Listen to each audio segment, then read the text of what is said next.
اس شام کو بہت تیز آندھی چلی تھی اور بارش بھی ہوئی تھی۔ بادل اب چھٹ گئے تھے اور کبھی کبھی ہوا کا کوئی بھولا بھٹکا جھونکا آ جاتا تھا، ورنہ فضا میں شدت کا حبس تھا۔ نورا پرانے بھٹوں میں لالا کا انتظار کر رہا تھا۔ آج کی رات فیصلے کی رات تھی۔ میرے ساتھ نکلے گی یا اس بہنچود منشی کے نیچے لگی رہے گی ساری حیاتی؟ نورے نے تلخی سے سوچا۔ لالا کا گھر سے بھاگ نکلنے سے انکار نورے کو ہر گزرنے والے دن کے ساتھ تلخ بنا رہا تھا، اور آج کی رات یہ فیصلہ ہو جانا تھا کہ لالا کیا چاہتی تھی۔ اس نے وزیرے کو دل ہی دل میں دو چار مغلظات دی۔ ایسے کتی کے بچے باپ کی خاطر وہ اس کے ساتھ جانے پر تیار نہیں جس نے صرف 10,000 میں اسے بیچ دیا ہے۔ نورے کا خون کھول رہا تھا۔ کئی بار شیطان نے اسے بہکایا بھی کہ جب نازو کے مشورے کے مطابق لالا منشی سے شادی کے باوجود سم کا دروازہ تا حیات اس کے لیے وا رکھنے کا کھلے الفاظ میں اندیا دے چکی تھی، تو پھر اس سارے کھڑاک کا فائدہ؟ جب وہ یہ بھی تسلیم کرتا تھا اور لالا بھی اس بات کی قائل تھی کہ آخر میں کنجر خانہ ہی ہوتا ہے، تو پھر اس کنجر خانے پر قبضہ کس کا ہے؟ اس سے کیا فرق پڑتا ہے؟ نورا پڑھا لکھا نہیں تھا۔ اس کی دنیا گاؤں شہر کی فیکٹری اور لالا تک محدود تھی۔ اس کا اٹھنا بیٹھنا اپنی ہی قبیل کے لوگوں میں تھا، جہاں عورت اور مرد کے درمیان ہونے والے تعلق کا ایک ہی مطلب لیا جاتا ہے۔ وہ اپنی اور لالا کی محبت کا تجزیہ کرنے سے قاصر تھا۔ اسے نہ اس کیفیت کا علم تھا کہ ستاروں کی چمک سے رگے جاں پر کیسے چوٹ پڑتی ہے، نہ اسے پتا تھا کہ خارے مغیلہ کیا ہوتے ہیں، نہ وہ جانتا تھا کہ لطافت اور پاکیزگی کس چڑیا کا نام ہے، نہ ہی اسے اس حقیقت کا ادراک تھا کہ محبت کی اور کتنی جہتیں ہوتی ہیں، ان جہتوں کی کتنی پرتیں ہوتی ہیں، اور ان پرتوں میں چھپی اور کتنی پرتیں ہوتی ہیں۔ کچھ بھی تھا، لالا کے لیے ایک کیفیت بہت شدید تھی۔ وہ لالا کو کسی بے رحم ہاتھ کے حوالے نہیں کر سکتا تھا۔ اس کے لیے لالا کا جسمانی حصول چنداں مشکل نہیں تھا۔ وہ اب بھی ایسا کر سکتا تھا، اور لالا کی منشی سے شادی کی صورت میں تو لالا خود ہی زندگی بھر کے تعلقات کا اندیا دے چکی تھی، مگر اسے لالا کے ساتھ ایسے تعلقات رکھنے کا سوچ کے ہی گھن آنے لگتی تھی۔ شاید محبت کا یہی وہ احساس تھا کہ جس کو بیان کرنے میں شاعروں نے دیوان بھر رکھے ہیں۔ اس نے یہ سارا معاملہ اپنے ایک استرا گل قسم کے دوست جاجی کے سامنے بھی رکھا تھا، جو شہر کی فیکٹری میں اس کے ساتھ کام کرتا تھا۔ وہ دونوں ایک ہی کوارٹر میں رہتے تھے۔ جاجی نے حیرت انگیز مسرت کے ساتھ سارا واقعہ سن کے چھپی ہوئی لذت اور حسرت سے کہا تھا، اوئے بھینچو کیسا مرد ہے تو، ٹانگ کے رکھ شادی کو، ایسا چانس روز روز ملتا ہے بھلا، حشر نشر کر دے سسری کا، خرات پہ چڑھا کے رکھ۔ جاجی فیکٹری میں خرادیے کا کام کرتا تھا، اور جب کسی بھی قسم کا تشدد کا حوالہ دینا ہوتا، وہ اپنے پیشے کا تذکرہ کسی نہ کسی بہانے درمیان میں لے آتا تھا۔ نورا لالا سے واقعی محبت کرتا تھا، اور لالا کا اس کے ساتھ بھاگ نکلنے کا مسلسل انکار کبھی کبھی اسے خرات کی طرف مائل بھی کر دیتا تھا، لیکن پھر لالا کے لیے وہ سچ بیچ میں آ جاتا جو بار بار اس کی مٹھیوں سے نکلا جاتا تھا۔ اب رات گہری ہو چلی تھی۔ نورے نے تیسرا سگریٹ سلگایا اور اس چڑھائی کی طرف دیکھنے لگا جہاں سے چڑھ کر لالا اسے ملنے آیا کرتی تھی۔ کوئی بھیڑیا اچانک ہی اپنی منحوس آواز میں بولا، اور نورے کا ہاتھ بے اختیار اپنی شام لگی لاٹھی کی طرف بڑھ گیا جو اس نے ایک پتھر سے ٹکا رکھی تھی۔ لالا کا دور تک کوئی پتہ نہیں تھا۔ نورا آج کی رات اپنی طرف سے پوری تیاری کر کے آیا تھا۔ 750 روپے اس کی جیب میں تھے، 2 جوڑے کپڑوں کے گٹھڑی میں بندھے لاٹھی کے ساتھ ہی پڑے تھے۔ جاجی کو وہ کسی بھی ہنگامی صورتحال سے نمٹنے کا پہلے ہی کہہ آیا تھا۔ اس کا پروگرام بہت سادہ سا تھا۔ لالا اور وہ شہر پہنچتے ہی جاجی کے گاؤں روانہ ہو جاتے، جہاں جاجی گاؤں کی مسجد میں ان کا نکاح پڑھوا دیتا اور اللہ اللہ خیر صلاح۔ اس نے یہ بھی سوچا تھا کہ ایک بار نکاح ہو جائے پھر وہ وزیرے کے قدموں میں سر رکھ دے گا، لالا کی ساری برادری سے چوک میں ہاتھ جوڑ کر معافی مانگ لے گا، اور یہی نہیں، اگر انہوں نے اس پر کسی قسم کا تشدد کیا تو اسے بھی برداشت کر لے گا۔ وہ کچھ بھی کر لے گا، پر لالا کی شادی منشی جمال الدین سے نہیں ہونے دے گا۔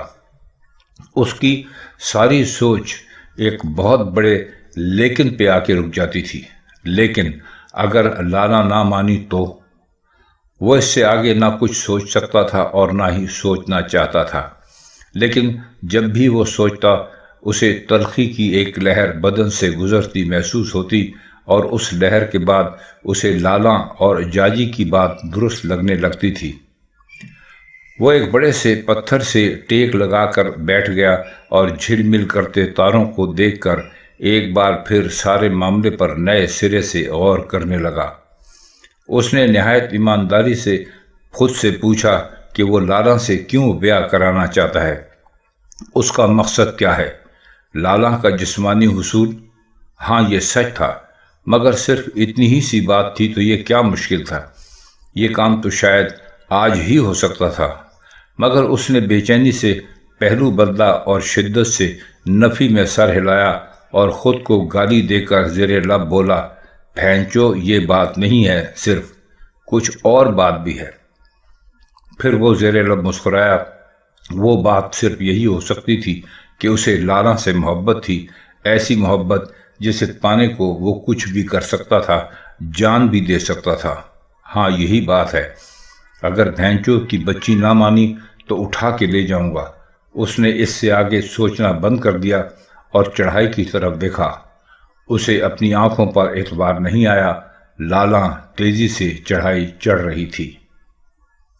لالا ابھی اس سے کوئی 200 گز دور تھی اور اسے نورے تک پہنچنے میں وقت لگنا تھا، کیونکہ چڑھائی کی وجہ سے وہاں چلنے میں خاصی دقت ہوتی تھی۔ نورا پھر پتھر پر بیٹھ گیا اور اس نے ایک اور سگریٹ سلگا لیا۔ وہ مسلسل چڑھائی چڑھتی لالا کے ہیولے کو دیکھتا رہا۔ آدھا ہونے پر اس نے سگریٹ ہوا میں اچھال دیا۔ سلگتی راکھ کے سرخ تارے لمحے بھر کو چمکے اور پھر غائب ہو گئے۔ لالا اب سپاٹ جگہ پر چل رہی تھی۔ وہ نورے کے قریب آئی تو نورے کو لگا جیسے لالا نے شانے کے ساتھ کوئی بوجھ بھی لٹکا رکھا ہے۔ نورے نے چند قدم آگے بڑھ کر لالا کا ہاتھ تھاما تو لالا سیدھی اس کے بازو میں گری اور اپنے سینے میں ٹھوکریں کھاتے ہوئے سانسوں کو سہارا دے کر بولی، لے چل مجھے جہاں تیری مرضی ہو، میں گھر چھوڑ آئی ہوں۔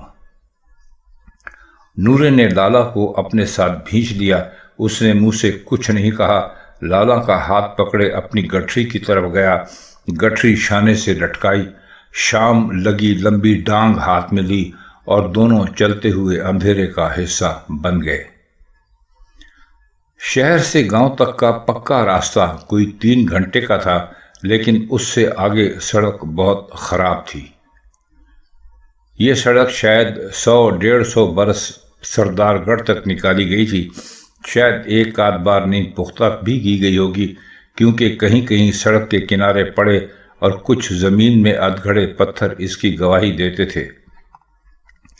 سردار سلطان خان کا باپ سردار دودے خان جب یونینسٹ پارٹی میں شامل ہوا تھا تو اس کے لیے اس سڑک کو پختہ کرانا چندہ مشکل نہیں تھا، لیکن وہ ایسا نہیں کرانا چاہتا تھا۔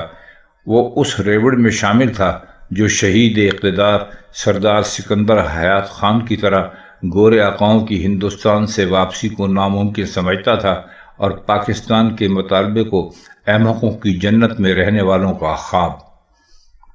سردار دودے خان جیسے لوگوں کے لیے اس سے کوئی فرق نہیں پڑتا تھا کہ حکومت کس کی ہے، انگریز، ہندو یا پاکستان کی صورت میں ایک ریاست۔ وہ اپنی چھوٹی چھوٹی مملکتوں میں بہت خوش تھے۔ جب تک ان کے کتے چارپائیوں پر اور مزار زمین پر بیٹھے تھے وہ محفوظ تھے۔ یہ وہ دور تھا جب مسلم لیگ نے اپنے منشور میں سب سے احمقانہ نقطہ شامل کیا تھا، جس میں کانگریس کے برعکس نئی مملکت پاکستان میں جاگیرداریاں باقی رکھنے کا اندیا دیا گیا تھا۔ یہ بات ابھی تک سمجھ سے بالا ہے کہ مسلم لیگ کے اس وقت کے کرتا دھرتاؤں نے ایسا کیوں کیا تھا، جبکہ ان میں جناح صاحب جیسے مدبر اور سوشلسٹ خیالات کے لوگ موجود تھے۔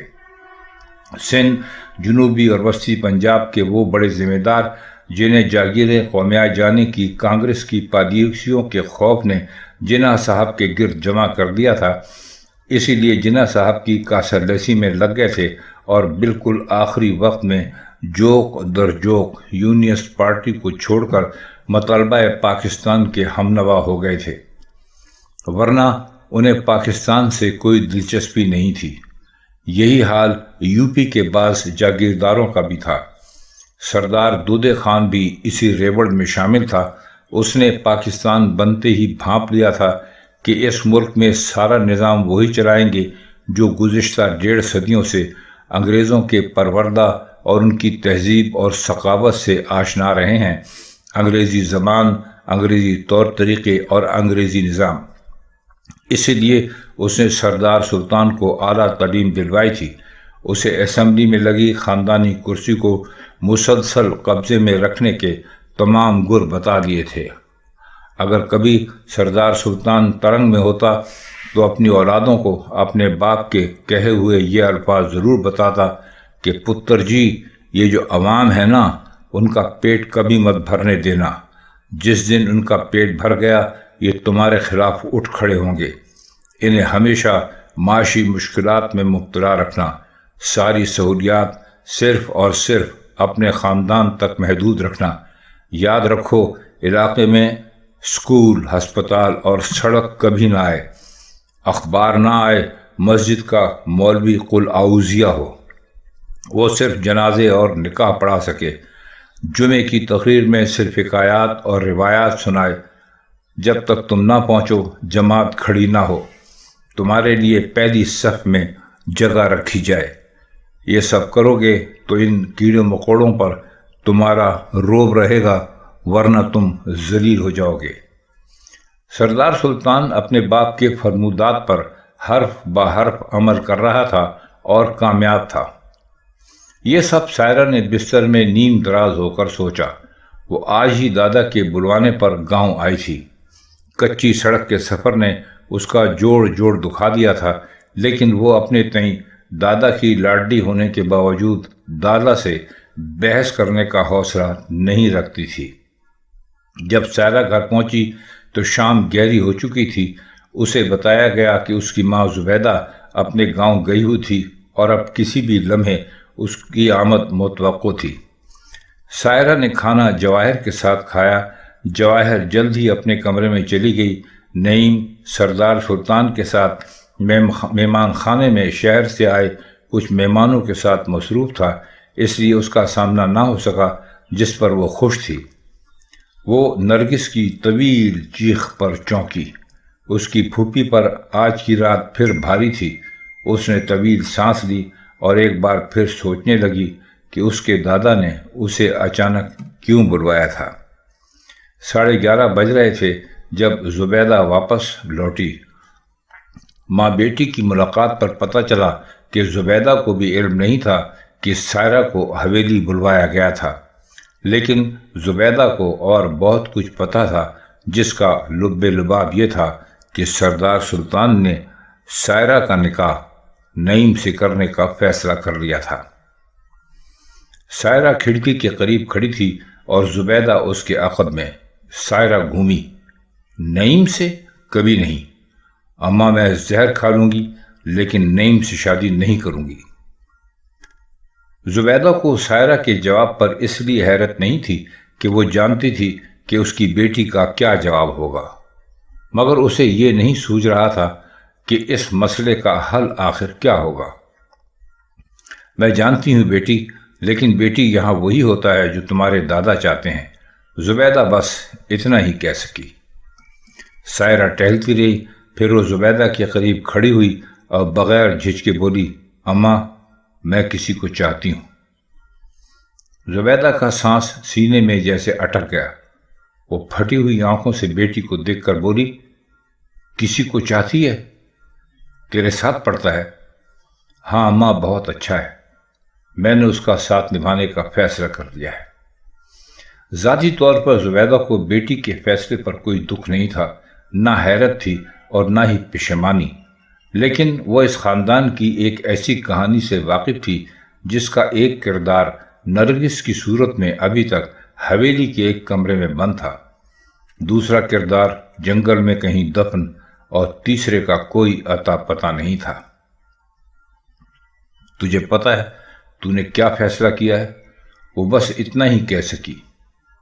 بیوگی اور سردار سلطان کے منحوس سائے نے اسے بزدل بنا دیا تھا اور وہ ہمہ وقت منفی انداز میں سوچنے کی عادی ہو چکی تھی، لیکن سائرہ اس کی واحد متاع تھی، ایسی متاع جس پر سب کچھ، اپنی زندگی تک وہ قربان کر سکتی تھی۔